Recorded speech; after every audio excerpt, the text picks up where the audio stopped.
perpetrators are convicted.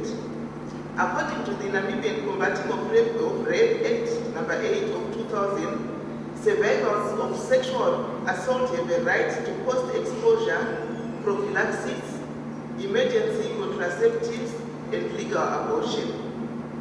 A study in 2006 found that these services were not available in rural health clinics, and the draft Consolidated National Reproductive and Child Health Policy does not mention the need to make this information available. Nor does it list PEP, EC, and abortion as services which health clinics must provide as part of sexual and reproductive health services.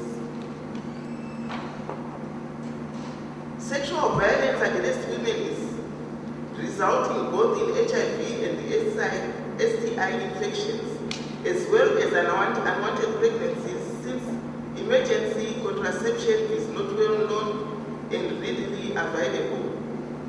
Even though abortion is permitted by law to save a woman's life, her mental and physical health, in cases of fetal malformation, and in cases of rape and incest, legal abortions are rarely performed because most people think it is always illegal and the government does not inform people about when it is allowed.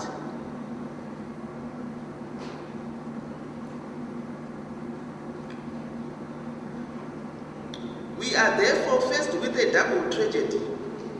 Most abortions are performed unsafely, which may especially put an HIV-positive women's health at risk.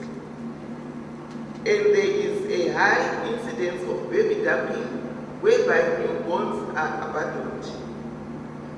The World Health Organization has pointed out that complications of unsafe abortions cause as many as 1/5 of all obstetric complications in the country. According to a survey by the Ministry of Health in 2006, about 10% of pregnant teens aged 15 to 19 years are already HIV positive, and this percentage rises to about 33% among pregnant women aged 34 years old. It therefore follows that many women suffering the events of unsafe abortions are living with HIV.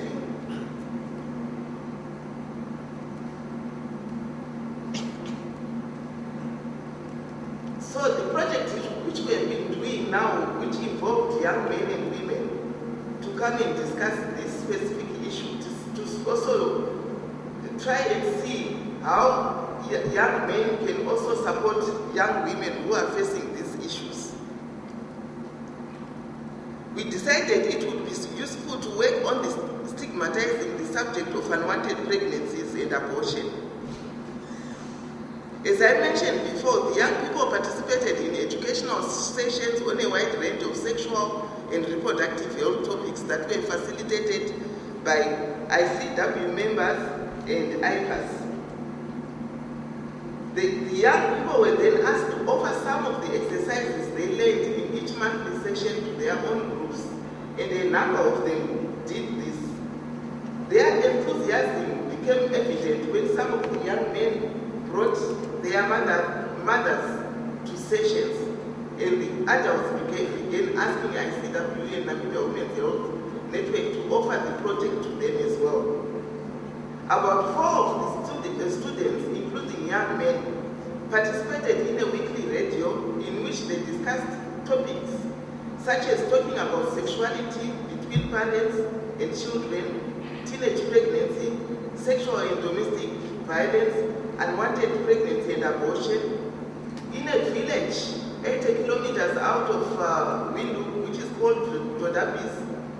Both boys and girls participated in the Youth Against Crime Drama Group, which was part of the project working with young men and women. They developed and performed short plays about a range of topics, including domestic and sexual violence, because in this community there is high incidences of gender-based violence, and the young men took the step to say that we want to start a steering committee called youth against crime, because crime is being perpetuated here, and we'll be working with the police, the Jordanese police, and also working with women. So we work together as a team. So this is what also made us realize that we need to work together.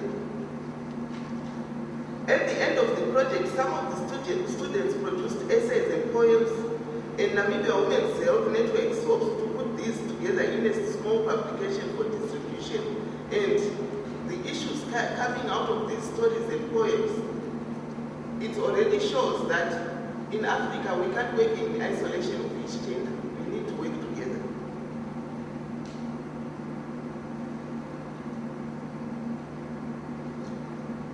What do we want from men working on gender transformation? Our goals in involving young men in the project were fourfold. We wanted them to gain knowledge and skills in relation to sexual and reproductive health. We wanted them to become more gender sensitive and gender equitable in their behavior. We wanted them to take responsibility for their own behavior and to respect women's needs to make their own decisions about childbearing, including a choice to end an unwanted pregnancy. We wanted them to be willing to advocate to reproductive rights, reproductive choice, and reproductive justice alongside women. What did we want from the young men participating in the project? We wanted them to benefit personally from the project by increasing their knowledge and enhancing their skills regarding sexual and reproductive health. We certainly wanted them to become gender sensitive and to treat their female partners, family members, friends, and colleagues in a more equitable and equal manner. We wanted them to truly take responsibility for their own behavior and not just say what they wanted us to hear. We wanted them to respect women's decision making. We also wanted them to become advocates together with women for issues of reproductive rights. We hope to keep encouraging them along this path, although we are unsure how we can engage them in new projects in the near future because of lack of human resources and financial resources as well.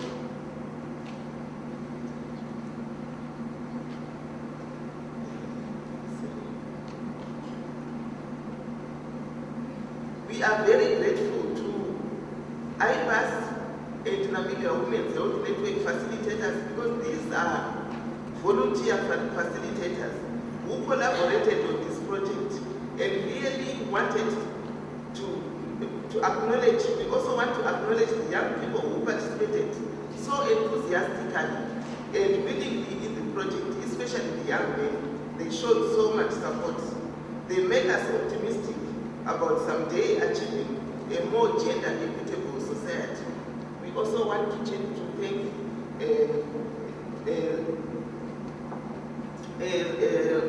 MenEngage and Sonke Gender Justice for inviting us to this platform because we also need to learn quite a lot on how to come together, men and women working together on issues which are affecting us. Thank you.